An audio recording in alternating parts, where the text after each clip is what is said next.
Vamos a seguir con la próxima exposición, que según la agenda vamos a compartir los 9 factores claves para la mejora continua, reflexiones basadas en experiencias reales.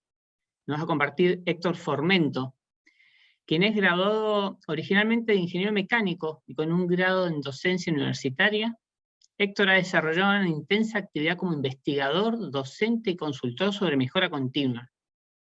Actualmente es director académico de cursos de posgrados de gestión de la mejora continua y formación de asesores en tecnologías de gestión en la Universidad Nacional General Sarmiento y coordinador del curso anual de formación de facilitadores en procesos de mejora continua de SAMECO.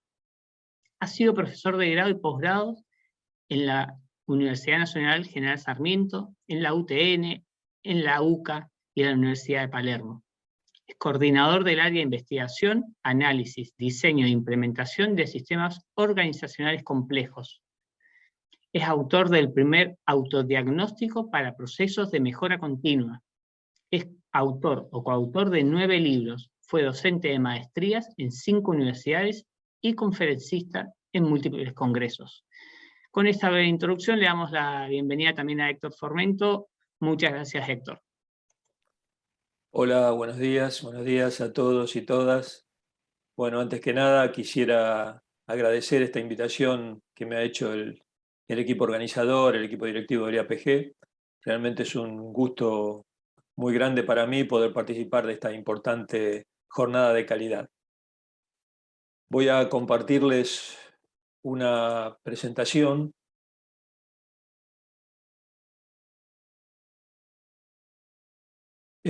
donde, como Mauricio acaba de comentar recién, la idea es reflexionar un poquito sobre un modelo de mejora continua que hemos estado desarrollando desde el año 2009 en el Instituto de Industria de la Universidad Nacional de General Sarmiento, trabajando con un grupo importante de empresas tanto locales como multinacionales, pero con plantas en Argentina. Es decir, la idea de este trabajo, que de alguna manera concluye con este modelo de 9 factores claves, era entender, a la luz de toda la experiencia internacional y de todo lo que sobre el tema se había escrito y que seguramente muchos de ustedes conocerán, entender el funcionamiento de esos enfoques específicamente en Argentina, en el marco de nuestra cultura, de nuestra realidad, de nuestra idiosincrasia, habida cuenta de que muchas veces los debates nos llevaban a este punto de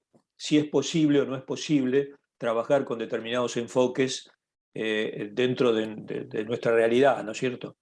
Así que bueno, la idea es comentarles un poquito este esquema, este modelo.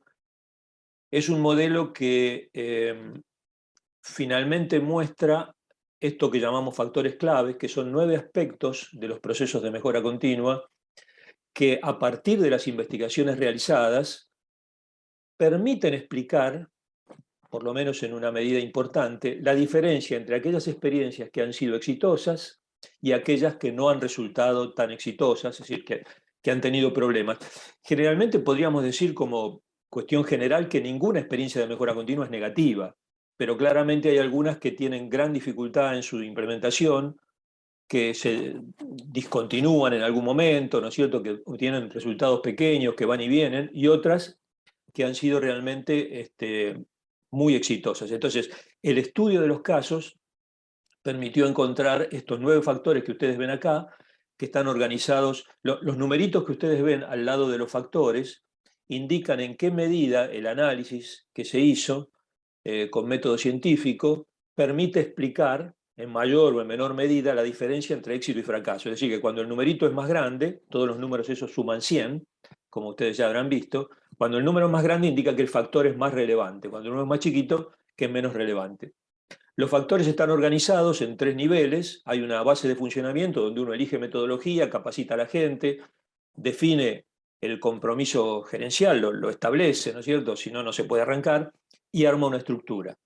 Después está la dinámica del proceso, donde analizamos el día a día de la mejora continua, cómo la desplegamos en toda la organización y qué elementos tenemos para inducir la participación y comunicar.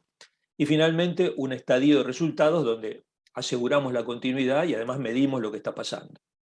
Entonces, la idea dentro del, respetando el tiempo que tenemos, es recorrer estos factores rápidamente, pero además teniendo en cuenta, y esto es importante aclararlo, que están cruzados todos por aspectos intangibles, que es lo que hace tan difícil copiar estos sistemas. Porque cuando uno va a una planta y mira, observa una realidad tangible, diríamos, ¿no? Qué herramientas se aplican, cómo se organizan, pero no ve las cuestiones intangibles que son fundamentales. La comunicación, la motivación, el manejo de las actitudes, los hábitos, etc. Entonces hay que recordar eso para tener en cuenta todo lo que vamos a decir a continuación.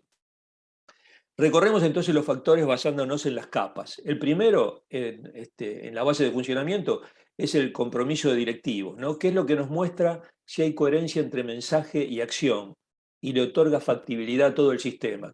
En general, ustedes no van a escuchar nunca a un gerente, un dueño de una empresa que diga que está en contra de la mejora continua. Eso, digamos, es totalmente inusual, ¿no es cierto?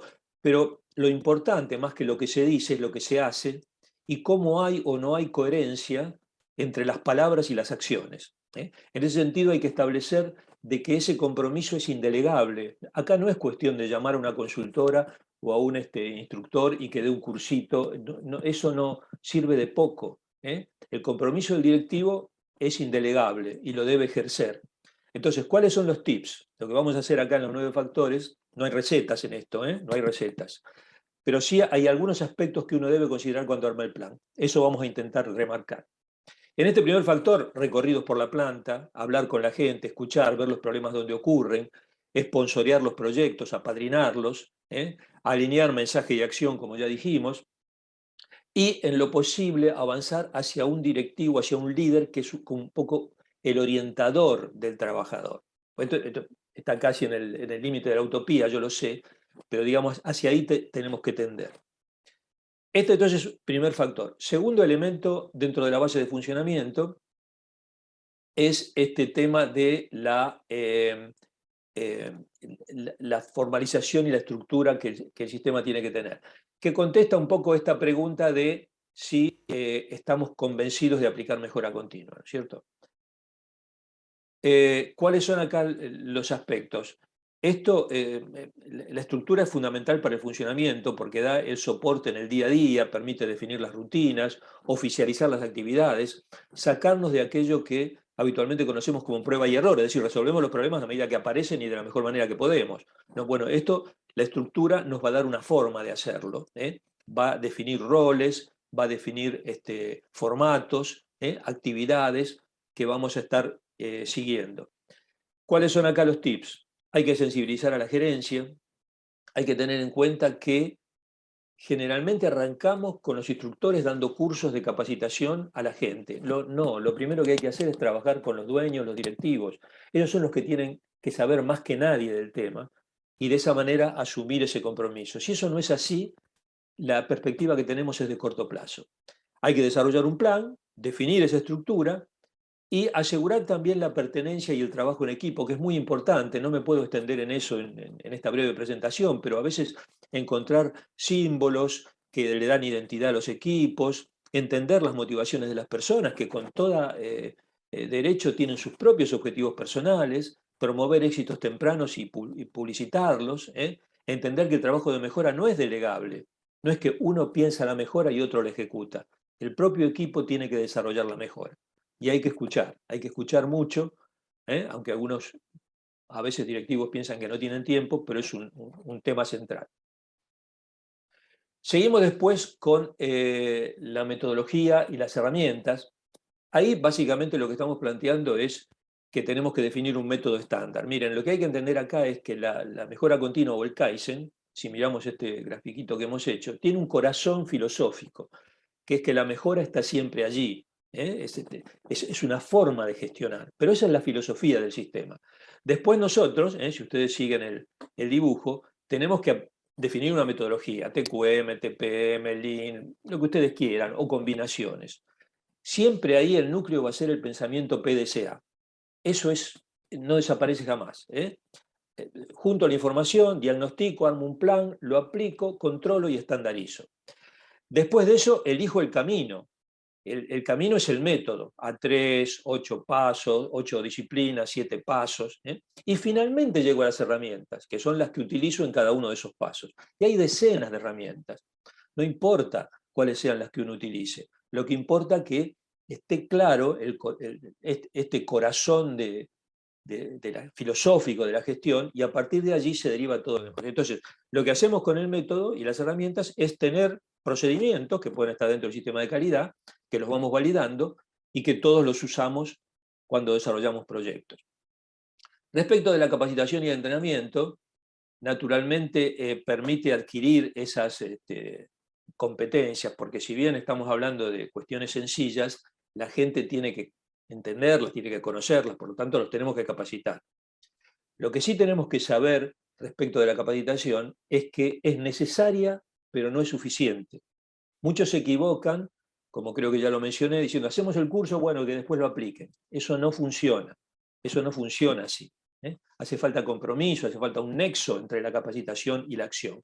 Y eso lo tiene que proveer el propio sistema. Para lo cual hay que armar un plan de capacitación.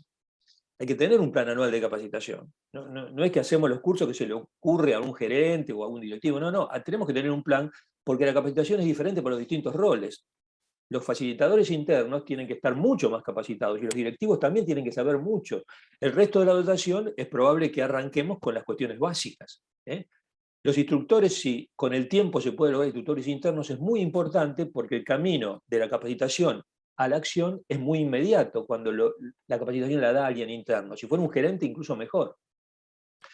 Y después hay que conectar la capacitación con el crecimiento y con el desarrollo profesional, por supuesto. Pasamos después a la dinámica del proceso, donde vemos acá este tema de la coordinación, ¿no es cierto? Que es lo que nos va a dar un soporte para la rutina, porque toda esa base que mencionamos es, obviamente, súper necesaria, pero después el día a día nos devora, porque tiene urgencias, tiene requerimientos que parecen imperiosos, tengo que entregar el producto, me están pidiendo esto.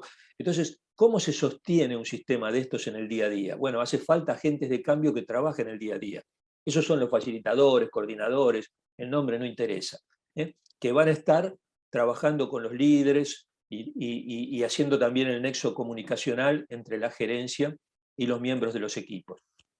Ahí es muy importante definir muy bien ese rol con gente que tenga buen conocimiento, hay que entrenarlos, capacidad de comunicación, porque se va a tener que comunicar desde un operario de la línea hasta un director o un gerente, acceso, por supuesto, a niveles jerárquicos, porque a veces va a tener que destrabar cuestiones, recursos necesarios, y mucho compromiso con el sistema.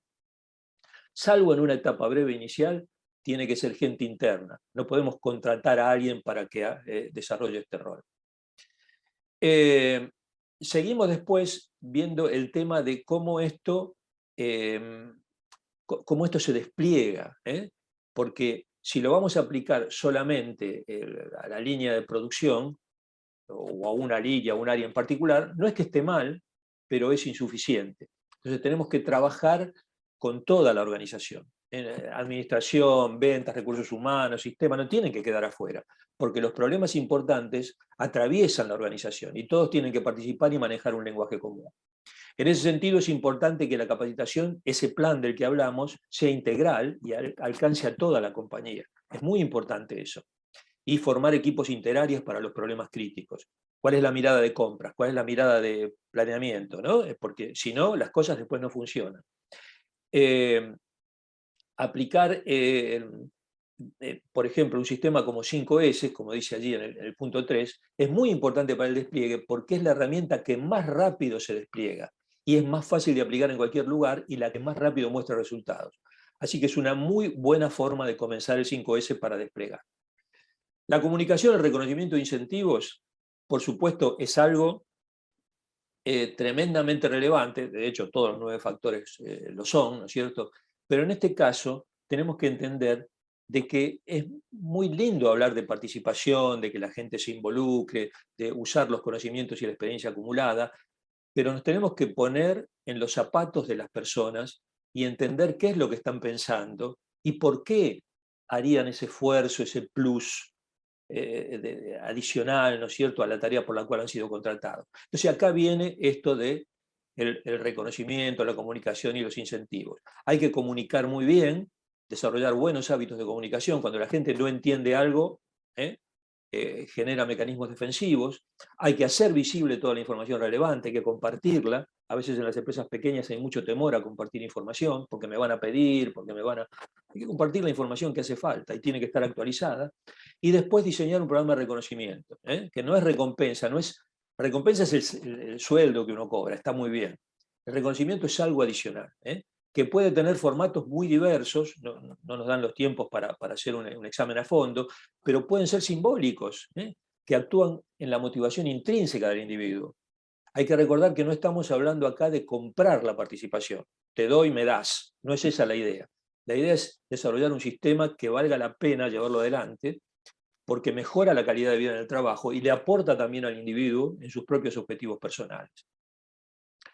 Y pasamos después entonces ya a la fase final, la de resultados, que es un poco lo que la medición de resultados nos dice un poco cómo vamos, ¿no es cierto? Acá la mayor precaución que hay que tener es entender que no hay solo resultados finales económicos, aunque eso sea lo que persiga la organización, porque es una organización con fines de lucro y tiene todo el derecho del mundo a perseguir el lucro. Pero si solamente mido las ventas, la facturación, las ganancias, etc., a los ahorros económicos que haya podido generar, Deming, un gran maestro, ¿no es cierto? Muchos de ustedes lo habrán escuchado, sentido nombrarlo, incluso leído, decía, miren, gestionar por resultados es como manejar mirando por el espejo retrovisor, uno ve lo que ya pasó. Entonces, acá hay que medir resultados, sí, pero hay que medir también el proceso que genera los resultados. Y en ese sentido hay que definir objetivos de resultados finales y definir objetivos a nivel del proceso de mejora continua. Cómo medimos la participación, cómo medimos el despliegue, cómo medimos cosas que son difíciles de medir, pero que son importantes. Y que se pueden definir también evaluando el impacto de lo que está ocurriendo. Si tengo un problema de comunicaciones, de clima, de ausentismo, bueno, ojo, porque hay algún intangible ahí que está, algo dentro del proceso que está funcionando mal, tengo que analizarlo. Y finalmente, el último factor clave, que habla de la continuidad, nos contesta la pregunta si lo estamos haciendo bien, porque la continuidad es imprescindible. Miren, en la experiencia de los que hemos estado algunos años trabajando en esto, se observan muchas interrupciones en estos sistemas. Porque de repente viene un gerente entusiasmado, empieza a trabajar, después se va a otra planta, se corre o se mueve y todo decae, y 6 o 7 meses después, un año después, empezamos de nuevo. Eso es muy, muy lesivo para el sistema, porque las personas que siguen siendo las mismas, que están allí, dicen, no, esto ya no vale la pena, ya lo probamos y no funcionó, ¿no es cierto? Entonces, las interrupciones, la falta de continuidad es muy negativa, y además el proceso de transformación de la cultura, del clima y de la cultura organizacional requiere años. Entonces, si no le damos continuidad, es imposible desarrollarlo. Ahí entonces hay que asociar los proyectos a indicadores clave, desplegar un programa anual. Las personas no tienen que sentir de que o trabajan o hacen mejora. No, las dos cosas van de la mano. Una me ayuda a la otra. Los sistemas de gestión de la rutina y gestión de la mejora están enlazados. Si no, esto no funciona. Los programas de sugerencias, si son bien armados, son muy buenos para la continuidad.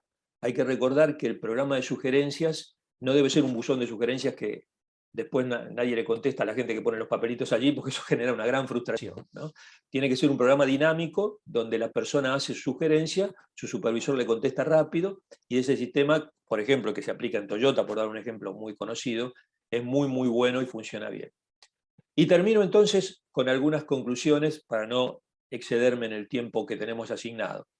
Hay que tener cuidado, los factores intangibles son el mayor obstáculo para los procesos de mejora continua. Estos 9 factores son fundamentales, pero cuidado porque están cruzados por aspectos intangibles.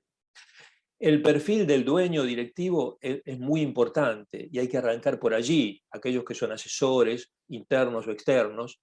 Si arrancamos dando un cursito, es muy poco lo que vamos a lograr. El primero que tiene que conocer mucho es el que está más arriba de todo. Por lo tanto, la sensibilización y capacitación de ellos, como ya lo dije, es lo primero que hay que hacer. El desarrollo de las personas es una estrategia robusta. Miren, eso es lo que aplica Toyota. Si uno le pregunta a la gente de Toyota cuál es el objetivo de su TQM, desarrollar a las personas, y uno mira y dice, bueno, me está verseando, es un discurso político, lo que quieren es ganar plata, ¿no? Digo, si nos sinceramos. Y no, porque no es que no quieran ganar plata. Han entendido el sistema, cómo funciona. El desarrollo de las personas me genera después resultados muy difíciles, muy competitivos, a un nivel muy alto. Así que es una estrategia. Las 5 S y las sugerencias son excelentes para desplegar y para dar continuidad. Hay que hacerlo bien, son sencillos y son una herramienta muy al alcance de la mano. Hay que tener cuidado con la rutina. Si la rutina es antagónica de la mejora, como yo dije recién, trabajo o hago mejora, va a ganar la rutina. Y todo el sistema de mejora se va a ver minimizado. La mejora tiene que ser una herramienta para lograr mejor y más fácil los resultados que tenemos que alcanzar en la rutina. Finalmente, la comunicación es fundamental. Es importante objetivarla porque si no es muy difícil medirlo. Dicen, ¿cómo mido la comunicación? Bueno, hay que ver mecanismos para que podamos evaluar cómo son los niveles de comunicación. Se puede procesar a partir de grupos que van recorriendo la comunicación en la pirámide. Hay formas de hacerlo, no nos da el tiempo para meternos en ese detalle, pero es importante ponerle atención a esto. Para evaluar la performance hay que tener en cuenta que mido resultados finales. Sí, nunca voy a dejar de hacer eso, pero tengo que medir también el proceso. Si no, acuérdense lo del espejo retrovisor que decía Denny. La capacitación es absolutamente necesaria, pero absolutamente insuficiente si lo aplico solo. Y ese es un vicio muy común en muchas empresas. El contexto laboral debe ser considerado. Miren, si vamos a una pyme y pensamos aplicar mejora continua y los vestuarios son un desastre, los baños no funcionan bien, la gente no tiene un lugar donde ir a comer, estoy dando un ejemplo extremo, por supuesto, no se va a poder trabajar allí. Hay que empezar por allí, porque el núcleo de este sistema son las personas. Si no entendemos eso, es muy difícil lograr resultados. Y los agentes de cambio y coordinadores son una inversión extraordinaria en cualquier organización. Por suerte, la tendencia muestra que eso se ha entendido en los últimos años y en todas las empresas exitosas tenemos un grupo de facilitadores internos que son los agentes de cambio del sistema. Bueno, dentro del tiempo que teníamos, esta era lo que queríamos compartir. Por supuesto, si hay alguna consulta, con mucho gusto la podemos contestar. Bueno, Héctor, muchas gracias primeramente. Y sí, ya hay algunas consultas en el chat. María Eugenia, por ejemplo, está preguntando cómo convencer a los altos rangos en que se precisa implementar un plan de mejora continua, especialmente si se trata de inversores que no necesariamente vienen del sector calidad y no están familiarizados con este concepto. Es interesantísima la pregunta. Lamentablemente no podría yo contestar con una receta única porque creo que esto puede variar mucho según las circunstancias. Pero lo que me parece que hay que corregir, que ha sido el error principal o bastante común en muchas organizaciones, es que hay que empezar a trabajar con estas personas. Yo lo que recomendaría es una charla, o varias, ¿no es cierto? En general es gente muy ocupada, así que tienen que ser charlas cortas, explicándole cómo es el sistema y explicándole que no estamos hablando de grandes inversiones, pero que puede haber un retorno extraordinario en un mediano plazo, 2 o 3 años, donde necesitamos generar el cambio cultural. Y después ponerlos en contacto con otros actores que hayan pasado ya esta etapa y que estén convencidos. ¿Qué me refiero? Pares de ellos de otras empresas, hacer visita a otras organizaciones. Hoy todo esto es muy posible, de manera que ellos entiendan la profundidad que esto tiene. No se trata de poner mucho dinero y el resultado y la competitividad que se puede lograr es realmente extraordinario. Pero no resignar el tema de empezar por allí. Si no, no vamos a salir del corto plazo. Bien, gracias, Héctor. En el chat ya empezaron a caer también las felicitaciones y el agradecimiento por la conferencia. Leo otra pregunta como para ir finalizando. ¿Cómo se forma un criterio para tamizar y enfocarnos en proyectos de mejoras de alto impacto y no perder el tiempo en cuestiones menores? Es muy interesante la pregunta, pero yo recomendaría allí analizarla con mucho cuidado, porque, a ver, indudablemente a las organizaciones le interesa el alto impacto y en este sentido creo que se puede armar un listado de temas y armar una matriz y catalogarlos dándole prioridad. No habría mucho problema metodológicamente con eso. Pero como para que el sistema funcione necesitamos participación masiva, masa crítica, que un 60, un 70, un 80% de la gente esté participando, no hay que descartar los proyectitos menores que son, eso ya lo decía Jurán, no lo inventé yo, ¿no? Son los que permiten involucrar a la gente. Entonces, si de repente un grupo hizo una mejora en un sector donde ahora trabajamos más cómodo, y uno dice, bueno, a la organización esto mucho no le cambia los números, pero posibilitó que esa gente se involucre, se sienta bien aportando y esté lista y dispuesta para engancharse en otro proyecto después. Es decir, que yo creo que hay una combinación de ambas cosas y en el comienzo recomendaría mucho los proyectos no tan a lo mejor de alto impacto, pero de resultados más rápidos, que es lo que uno publicita y genera entusiasmo. Y después voy combinando ambas cosas. Ahí hay un trabajo muy importante de los coordinadores o facilitadores internos para ir monitoreando todo esto y trabajándolo con la dirección, ¿no es cierto? Para ir regulando. Correcto. Gracias, Héctor. Y por último, Héctor, en la presentación pones bastante foco en la herramienta 5S. ¿Cuáles son las principales ventajas respecto a otras? Mira, el 5S, gracias por la pregunta. El 5S, esto no lo digo yo, si ustedes hablan con asesores japoneses les van a decir exactamente lo mismo. El 5S es como si uno dijera, bueno, voy a construir una casa, voy a ampliar mi casa, voy a hacer un quinchito en el fondo, qué sé yo, y digo, vale, empezamos a levantar paredes, total, la tierra es firme. No, no va, no va, eso se va a venir abajo, ¿no? El 5S es como el cimiento del sistema de mejora continua. Es decir, es imprescindible arrancar por allí, porque es lo que mejora el ambiente de trabajo y le da eficiencia y le da seguridad. Dos cuestiones claves para las personas, ¿no? Es decir, recién veíamos una charla magnífica sobre la industria farmacéutica, ¿no? Lo que es la calidad para ellos, pero digo, aunque no estemos en la industria farmacéutica, es fundamental la seguridad, la confiabilidad, evitar accidentes, que la gente sepa, que sea eficiente porque sepa dónde están las cosas, las tenga. 5S es para arrancar, pero a su vez tiene una ventaja extraordinaria, que es lo que más rápido nos permite movernos en toda la organización, porque yo puedo hacer 5S en las oficinas, y en un tiempito muy corto veo resultados. Y acuérdense que ver resultados es lo que más entusiasma a las personas, porque a nadie le gusta trabajar en cosas que sean frustrantes, que después no sirvieron para nada. Nadie quiere ser socio del fracaso, pero todo el mundo se quiere subir al éxito, en el buen sentido digo, ¿no? Hacer cosas que vale la pena y que además me sirven, porque mi lugar de trabajo ahora está mejor, ¿no? Entonces yo despliego muy rápido con el 5S y siento la base para todo lo que viene después, no hay que minimizarlo. Bueno, Héctor, por más agradecido, muchas gracias por compartir esta conferencia con todos nosotros.